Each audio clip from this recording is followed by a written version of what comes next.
Salut à tous les amis et bienvenue sur Carton Rouge TV. On se retrouve après cette finale de Coupe de France que les Stéphanois ont perdu 1-0. C'est Paris donc qui remporte une nouvelle fois cette Coupe de France.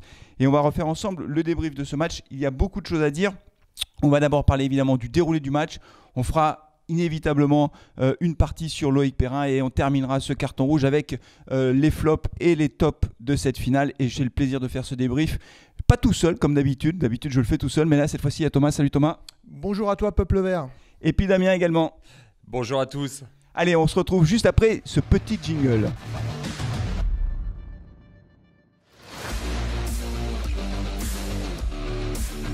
Allez, on débute cette première partie de ce carton rouge avec le débrief de ce match, le déroulé de ce match.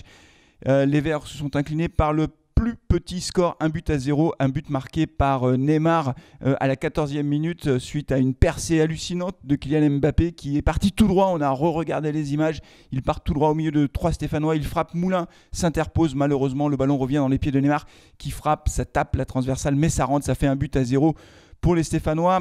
Ce qu'il faut retenir, en tout cas moi ce que je retiens de cette première mi-temps, c'est que les Stéphanois se sont montrés très entreprenants, notamment en début de match avec un Denis Bouanga qui s'est créé beaucoup d'occasions. On a d'ailleurs été surpris par la façon dont les Stéphanois avaient démarré ce match. Thomas, toi tu retiens quoi de cette première mi-temps, au-delà bien sûr du carton rouge de Perrin sur lequel on reviendra, mais aussi ce but de Neymar. Les Stéphanois ont montré un visage plutôt séduisant. Oui, carrément, quel match, que d'émotions, que de rebondissements. On s'attendait à plein de choses sauf à ça, avec un très beau visage des Verts qui ont tout de suite exercé un pressing très haut sur les Parisiens et qui ont réalisé une très belle prestation. Oui, c'est vrai, ils ont été plutôt bons. Toi, Damien, qu'est-ce que tu retiens de cette première mi-temps ? Moi, je retiens le jeu proposé, effectivement les dédoublements, les dribbles aussi de certains de nos joueurs qu'on n'avait pas vus depuis très très longtemps. Et c'est vrai que c'était très très agréable de voir ça et on était même complètement déçus d'avoir raté, touché ce poteau et que ce poteau ne mette pas la balle au fond. Ouais, alors tu parles, tu as raison d'ailleurs d'en parler, de cette frappe de Denis Bouanga à la 5e minute qui vient heurter le poteau. Ça aurait peut-être tout changé d'ailleurs, on ne le sait pas, mais c'est sûr qu'en ayant ouvert le score, ça changeait certainement la physionomie du match. Quand on regarde de nouveau l'action, et moi je voudrais attirer votre attention là-dessus, puisqu'il y a eu une petite surprise au moment de la compo de Claude Puel, c'est-à-dire qu'il a mis Romain Amouma à la pointe de l'attaque, ce qui n'est pas vraiment son poste. Mais Romain Amouma, en fait, il a joué à droite, à gauche, il a beaucoup dézonné. C'est peut-être aussi pour ça qu'il est sorti à la mi-temps, mais sur les deux occasions fortes de Bouanga, le poteau et puis après la nouvelle frappe de Bouanga, à chaque fois, c'est Romain Amouma qui fait la passe décisive. Il a été plutôt bon et c'est vrai que ce sont des phases de jeu offensives qu'on n'avait pas l'habitude de voir à la SS. Alors on ne va pas s'enflammer, mais c'était plutôt réconfortant de voir les Verts entreprenants dans le jeu et dans l'état d'esprit, même s'ils ont fait beaucoup de fautes. Et je crois, on en parlait tout à l'heure Thomas, qu'il y a Pierre Ménès qui s'est insurgé contre la violence des Stéphanois. Les Stéphanois ont joué dur. Encore une fois, je laisse Perrin de côté, on en parlera tout à l'heure, mais globalement c'est ça aussi une finale. Les Stéphanois ont abordé ce match comme une finale. Vraiment, c'était une finale de Coupe de France. Ça s'est vu dans l'état d'esprit des Stéphanois qui avaient vraiment faim de ballon, qu'ils avaient la grinta, la niaque. Contrairement aux Parisiens qui ont clairement joué ce match en sénateur, pour eux, c'était un match amical. Donc après qu'on leur rentre dedans, les Parisiens, c'est un petit peu normal. Il faut les respecter. Il faut être correct, mais point trop non plus. Oui, tout à fait, tu as raison de le rappeler. C'est vrai que sur le plan de l'état d'esprit, les Stéphanois ont été présents sur le porteur du ballon. Ils ont fait un pressing très haut. On voit bien que ce sont les consignes de Claude Puel qui sont passées et qui ont permis aux Stéphanois de poser beaucoup de problèmes aux Parisiens. Oui, ça a posé beaucoup de problèmes. On a récupéré des ballons très hauts, ce qui nous a permis aussi de nous projeter très vite devant. Et on a vu que ça a mis notamment les Parisiens en difficulté, notamment sur leur côté où leurs arrières latéraux montaient très, très haut. Et quand on récupérait, on était très vite devant. Donc ça, c'était une vraie bonne pioche de Claude Puel et de sa tactique. Ouais, bonne tactique de Claude Puel. Alors après l'expulsion de Perrin, évidemment, fait qu'on se retrouve à 10 contre 11. Donc là, objectivement, on se dit déjà qu'à 11 contre 11, ce sera difficile. Mais alors à 10 contre 11, il n'y a plus personne pour y croire. Et pourtant, deuxième mi-temps, rebelote. Les Stéphanois font bonne figure, même si c'est vrai que les Parisiens se sont créés quand même des occasions. Il faut le dire. Il y a eu plusieurs occasions parisiennes très dangereuses. On dira évidemment forcément, et d'ailleurs on peut le dire tout de suite, un mot de Jesse Moulin. Ils se sont heurtés à un Jesse Moulin impérial qui était titularisé bien sûr suite au problème Ruffier, qui est le gardien numéro 1 de la SS. Je crois que là, le débat est clos. Est-ce que Moulin est au niveau ou pas ? Oui, il est au niveau. Il a fait un match exceptionnel. Et donc, les Verts ont bien résisté sur cette deuxième mi-temps. Ils ne sont pas créés de grosses occasions, mais ils auraient quand même pu égaliser en fin de match. Ouais, on a eu quelques séquences de jeu tout à fait étonnantes où on a vu les Parisiens privés de ballon qui couraient après la balle. Plutôt des séquences de jeu qu'on voit généralement les Parisiens tenir habituellement. Donc ça a été vraiment très étonnant. Sur Moulin, match héroïque, fantastique. Il nous en a déjà sorti comme ça, hein, des matchs exceptionnels. Après, je m'interroge encore un peu sur sa capacité à reproduire de telles prestations. On verra. On verra. Moulin exceptionnel. Un autre joueur a crevé l'écran. Enfin, moi, je trouve, c'est Fofana. Notamment quand il revient là sur Icardi. Icardi n'a plus qu'à mettre le ballon au fond des filets. Il arrive derrière lui, il se jette et lui enlève le ballon du bout du pied. C'est juste un geste défensif exceptionnel d'une grande classe. Oui, on voit que ce jeune joueur est vraiment au niveau international. On voit aussi, notamment sur cette action, on voit qu'Icardi, lui, se dit que c'est fini. Et on voit ce retour exceptionnel de Fofana.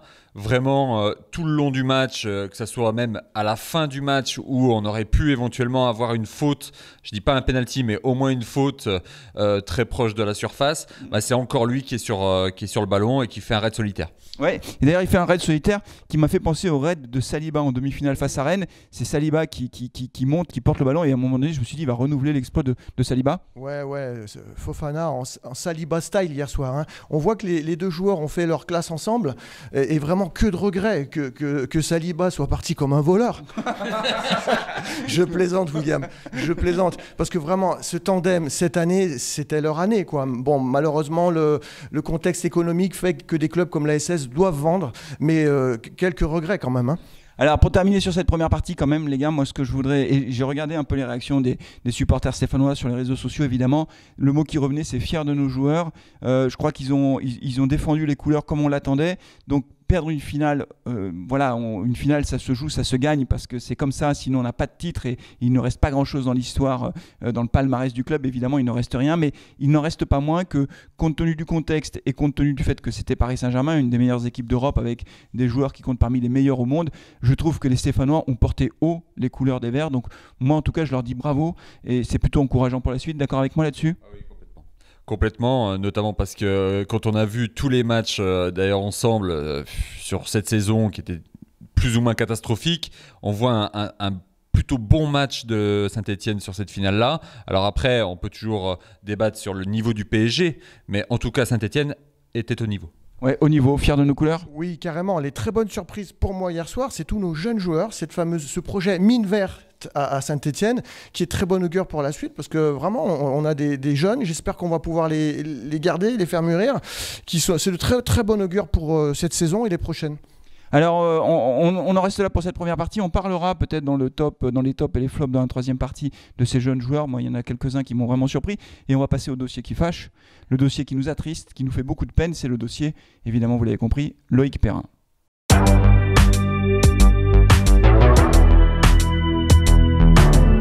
Allez, on ouvre le difficile dossier Loïc Perrin. C'est terrible ce qui s'est passé hier soir, puisque Loïc Perrin jouait normalement, on verra si c'est confirmé, mais jouait normalement son dernier match sous le maillot vert après une carrière exceptionnelle et exemplaire au sein du club. Et malheureusement, Loïc Perrin, qui rêvait de cette finale, sort sur un carton rouge, sur une grosse faute sur Kylian Mbappé. Première question que je vous pose, messieurs, et je vais commencer par Damien. Est-ce que le carton rouge est logique et mérité? Simplement, dans un premier temps, M. Delerue avait sorti un carton jaune, il va voir l'assistance vidéo, il revient et il dit c'est le rouge. Carton rouge mérité, oui, non? Oui, après visionnage des images, on peut pas dire autre chose que carton rouge mérité, même si encore une fois il y a cette histoire de VAR qui pénalise un petit peu tout le monde, qui temporise aussi et qui met en avant des échauffourées entre les différents joueurs. Effectivement, M. Delerue avait mis le carton jaune, ce qui était déjà sévère, c'est vrai. Maintenant, non, pas sévère du coup. Pas sévère, non. C'est vrai que le carton jaune était mérité. Le rouge paraissait sévère. Après visionnage des images, non, il était complètement mérité. Mérité le carton rouge, Thomas? Mérité, oui. Faute intentionnelle, bien sûr que non. Il ne s'agit absolument pas d'un attentat. Là, c'est la différence criante entre un joueur en pleine possession de ses moyens, Mbappé, et puis un autre qui, malheureusement, de mon point de vue, on va en rediscuter, n'est plus que l'ombre de lui-même, Perrin. Oui, alors moi, je vous donne mon avis. Oui, le carton rouge est mérité quand on regarde les images, évidemment. Après, il y a l'échauffourée, mais ça, c'est assez classique dans ces cas-là, parce que les joueurs du Paris Saint-Germain ont peur pour Mbappé qui reste au sol et qui se blesse, et donc du coup ils réagissent vertement. On voit Jessie Moulin qui vient protéger Perrin, donc échauffourée classique. Bon, il n'y a pas eu non plus d'échange de coups de poing, ça s'est assez vite arrêté, c'est assez classique. Le carton rouge est mérité. Je précise quand même une chose, mais les joueurs du Paris Saint-Germain le savent bien, c'est que Loïc Perrin n'est pas un joueur méchant, c'est-à-dire que c'est pas quelqu'un qui va pour blesser le joueur, simplement il est en retard, on voit bien. D'ailleurs, il n'est pas loin de toucher le ballon. Franchement, ça ne se joue pas à grand-chose parce que s'il touche le ballon, à ce moment-là, est-ce qu'il y a faute ou pas? C'est un tacle régulier s'il enlève le ballon dans les pieds de Mbappé. Donc ça se joue à quelques millimètres en quelque sorte, mais il est en retard. Alors la question qui fâche, fallait-il titulariser Perrin pour ce match? Et je pose la question à Thomas qui nous a déjà dit qu'il n'était plus que l'ombre de lui-même. Donc j'ai un peu une idée de la réponse qu'il va nous apporter. Thomas, Perrin titulaire, bonne ou mauvaise idée? Est-ce que c'était le match de trop? Moi, c'est ce que je vous dis depuis 2 mois. On en a discuté déjà dans des cartons rouges le MAG. Ce contrat de 2 mois pour moi n'avait pas lieu d'être. On voulait lui faire une super porte de sortie. Voilà, le résultat, il est magnifique. Quelle belle porte de sortie. Donc là, on a entendu Puel dire hier soir en conférence de presse qu'il ne fermait pas la porte à une nouvelle prolongation de Perrin. Donc je crains que de sortie ratée en sortie ratée, on soit encore sur des prolongations de contrat en 2024, messieurs. Non, mais je ne suis pas du tout d'accord avec toi, Thomas. Donc c'est pas grave, mais c'est ça qui est bien aussi de faire les débriefs à plusieurs. Je vais donner la parole d'abord à Damien, puis après je vais tacler Thomas, hein, ne vous inquiétez pas. Non, mais c'est vrai que donc Thomas, je te comprends sur ton positionnement. Maintenant, effectivement, avec tout ce qu'a apporté Loïc Perrin depuis 13 ans depuis 17 ans au club, on ne pouvait pas lui faire autre chose que le titulariser aujourd'hui, enfin hier. Donc pour moi, c'était complètement normal. Après, sur la vitesse d'Mbappé et sur son tacle, il va trop vite Mbappé, mais que ce soit pour Perrin ou pour n'importe qui d'autre. On l'a vu en match amicaux contre le Celtic, je veux dire la passe lumineuse de Neymar, personne ne peut rattraper Mbappé. Donc si tu veux tacler, tu prends le bonhomme. Alors moi je vais vous donner mon avis, je pense que de 2 choses l'une. Soit Loïc Perrin était au niveau, et là c'était pas 2 mois qu'il fallait le faire signer, mais une saison de plus, d'accord?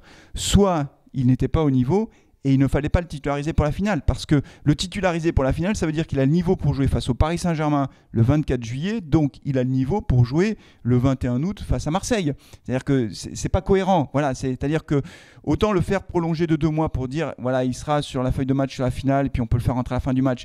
Voilà, mais s'il avait le niveau pour être titulaire face à Paris, ça veut dire qu'il a le niveau le mois prochain. Voilà, ça n'est pas possible autrement. Donc moi, je suis un peu mitigé, je suis un peu entre vous deux, c'est-à-dire que je considère que titulariser Perrin face à Paris, peut-être que ça se justifiait sur le plan sportif au vu des matchs amicaux. Bon, ouais, je suis pas Claude Puel, mais si c'est le cas, s'il est au niveau face à Paris, il est au niveau le mois prochain et donc il faut le prolonger. Et là, du coup, je suis pas d'accord avec Thomas.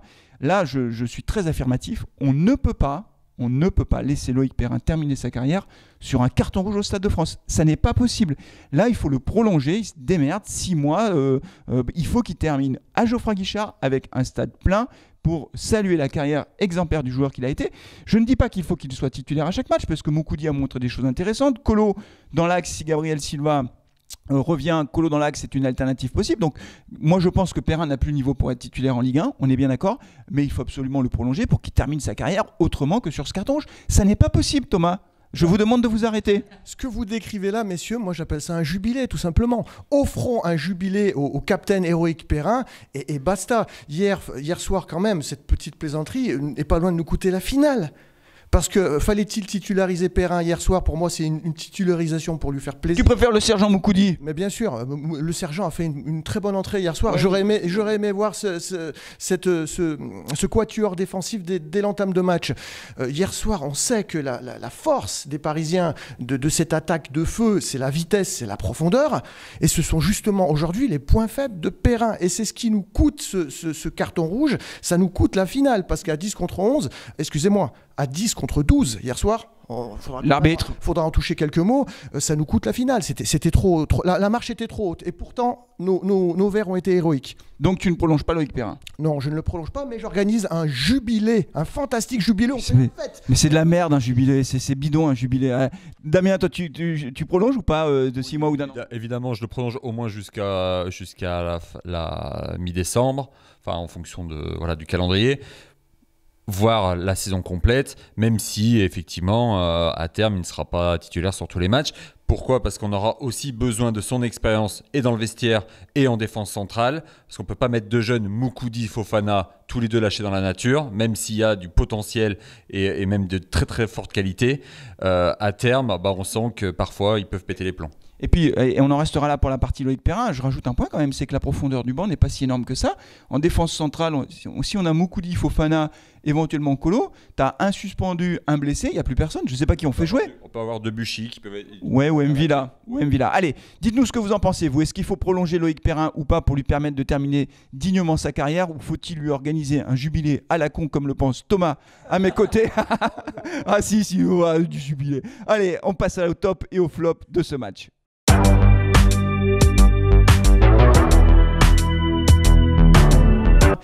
Allez, dernière partie de carton rouge avec les flops et les tops de cette finale. Nous avons droit à 2 flops et à 2 tops chacun. Voilà. Et puis vous également, n'hésitez pas à nous les dire dans les commentaires quels sont vos tops et quels sont vos flops. On va commencer par Damien. Damien, quels sont tes 2 tops de ce match? Alors, mon premier top, c'est effectivement Fofana, on en a déjà beaucoup parlé. Et également, moi je dirais le petit jeune Neyou qui m'a fait une très très forte impression. Ok. Thomas, tes 2 tops? Pour moi, je l'ai déjà évoqué, c'est la jeunesse, la mine verte. Et voilà, je resterai là. Sur les 2 flops, je l'ai déjà un peu dit à l'instant, l'arbitrage, quoi. On a joué cette finale à 12 contre 10, c'était insupportable. Et puis l'absence d'attaquants, enfin ça commence à durer cette histoire. Hein, depuis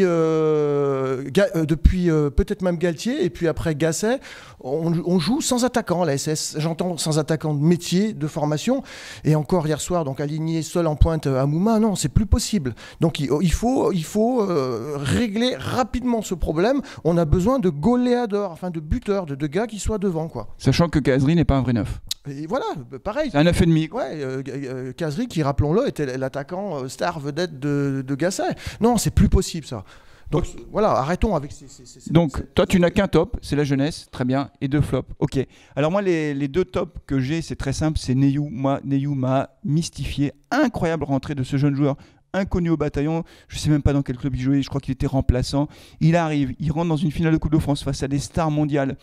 Et il commence à faire des passements de jambes, des crochets au milieu de terrain, et il réussit tout. C'est juste incroyable. C'est-à-dire qu'il n'a pas peur et il réussit tout. Alors bien sûr, il ne faut pas s'enflammer. Hein. Il a pas joué tout le match, et puis ça n'est qu'un match. Enfin, c'est pas n'importe quel match. Finale de Coupe de France, au Stade de France. Et pour moi, il a vraiment apporté un truc incroyable au milieu de terrain, c'est-à-dire qu'il a rayonné. Et du coup, je fais tout de suite un flop en face de ce top. Le flop Yann Mvila. Je ne sais pas s'il était sur le terrain, Yann Mvila. Tenez-moi informé d'ailleurs s'il était vraiment sur le terrain. On ne l'a pas vu. Et pourtant, dans une finale comme ça, on a besoin des grands tauliers. Il a fait une bonne intervention c'était sur Di Maria, il était bien redescendu, il a été très bon sur ce coup-là, mais c'est tout, je ne retiens que ça de Mvila. Le reste du match, je ne sais pas s'il était là. Deuxième flop que je mets en avant, c'est cette équipe du Paris Saint-Germain. Alors j'ai lu notamment le journal d'équipe, l'article de Vincent Duluc qui nous explique en gros que Paris Saint-Germain n'était pas là, etc. Il ne met pas du tout en avant la performance des Stéphanois, mais le Paris Saint-Germain a pris cette finale un peu de haut, je trouve, tu l'as dit tout à l'heure Thomas. Donc pour moi, le Paris Saint-Germain, pour l'instant, la Ligue des Champions, c'est même pas la peine qu'ils y pensent s'ils jouent à ce niveau-là. Et puis mon dernier top, quand même, petit coup de cœur personnel. J'ai hésité, Damien, avec Fofana, parce que Fofana a vraiment été exceptionnel, mais on en a parlé tout à l'heure. Je mets Jesse Moulin à l'honneur parce que pour lui, la pression est énorme sur ce match. Beaucoup de commentateurs doutaient de Jesse Moulin. A-t-il le niveau? Stéphane Ruffier fait partie des meilleurs gardiens français. Jesse Moulin, bon, c'est l'éternel remplaçant, l'éternel doublure. Il n'a pas le niveau. Et je crois que hier, il a clos le débat. Jesse Moulin est un grand gardien. On verra s'il tient sur la saison. Moi, j'y crois. Toi, c'est ta petite interrogation, Thomas. Je pense que Didier Deschamps était en tribune hier soir. Je pense que Jesse Moulin a marqué des points. T'es moqueur. Mais il a fait un match exceptionnel. Sa parade sur l'arrêt, sur la reprise de volée de Di Maria est juste exceptionnelle. Et puis, moi, je crois que l'arrêt le plus important, l'arrêt techniquement le plus difficile. Alors, une envolée, c'est toujours très spectaculaire. Mais cet arrêt au pied, au premier poteau, alors que tout le monde anticipait un centre d'Icardi, alors qu'il frappe au premier poteau. Et Moulin s'interpose. Vraiment, super match de Jesse Moulin. C'est pour moi l'homme du match du côté stéphanois, peut-être même l'homme du match tout court. D'accord avec ça? On termine là-dessus. Est-ce que c'est l'homme du match? Oui, bien sûr. J'aurais aimé réagir sur Neyou. Alors Neyou, une demi-heure fantastique. Moi, ça m'a un peu rappelé Alex, qui rentre face à Nancy, je crois, et qui fait une demi-heure où tout le monde est totalement subjugué. Après, il faut savoir raison garder, puisque c'est Diouf qui avait fait aussi une entame de feu lors de ses premières apparitions, avant un peu de s'éclipser dans l'ombre. Ce joueur a fait hier preuve de beaucoup d'irrévérence, hein, d'insouciance. En fin de match, à un moment donné, quand il fait un raid solitaire et qui mystifie toute l'équipe parisienne face à des pointures internationales, je dis chapeau bas. Malheureusement pour lui, il ne s'appelle pas encore Neymar, puisque quand il est poussé à l'entrée de la surface de réparation, si c'est Neymar, c'est coup franc, voire penalty, et puis carton rouge. Donc, et là, c'est l'arbitre joué. Voilà. Donc, je trouve que, aussi, de nouveau un mot sur cet arbitrage quand même. Hein. Il t'a énervé l'arbitrage. Vous sentez que Thomas est énervé? Moi, je le sens en tout cas. Un arbitrage complètement déséquilibré, on l'a bien vu. C'était un arbitrage. D'ailleurs, les Parisiens hier soir étaient à la maison, hein, au Stade de France.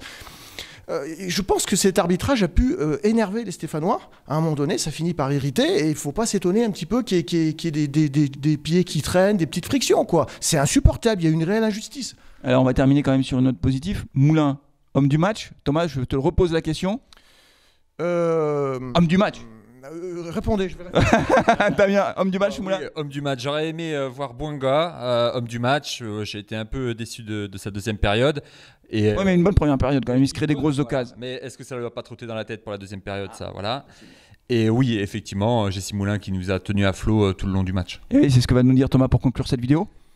Ouais, si vous voulez, pour vous faire plaisir, je peux vous le dire. Sympa. Je trouve que Fofana a quand même été hier très bon, quoi. Hein. Allez, c'est tout pour aujourd'hui les amis. Merci beaucoup d'avoir suivi ce débrief carton rouge. Il est un peu plus long que d'habitude, mais en même temps on est trois. Voilà, on a vécu cette finale avec passion en direct live hier soir. On mettra quelques extraits forcément de vidéos. On a eu à la mi-temps Christian Saramagna qui est venu. On a eu Alain Merchadier qui nous a dit quelques mots avant le match. Et puis on a eu le privilège aussi d'avoir Osvaldo Piazza à la fin du match par téléphone depuis l'Argentine. Donc on a vécu un live assez intense. Malheureusement, on n'a pas gagné, mais c'était quand même très intense. 3 légendes avec un L majuscule. Ouais, 3 vraies légendes de la SS. C'était vraiment assez magique. Ils ont été très sympas. Donc merci à eux. Merci à la légende des Verts aussi qui nous a permis d'entrer en contact avec eux. Il faut le dire. Merci les gars. Et puis merci également donc à Patrick de la Légende des Verts. Et puis merci aussi à Jean-Baptiste de la page Facebook Info des Verts qui est partenaire, vous savez, de Carton Rouge. On fait toutes ces vidéos ensemble. Donc vraiment, merci à tous. Et puis vivement le début de la saison prochaine. C'est assez prometteur. D'ici le premier match, prenez soin de vous. Prenez soin de vos proches, surtout, hein, soyez prudents. Respectez les distances. Comme... Et puis... Prenez soin de vous et puis allez les Verts. Ciao.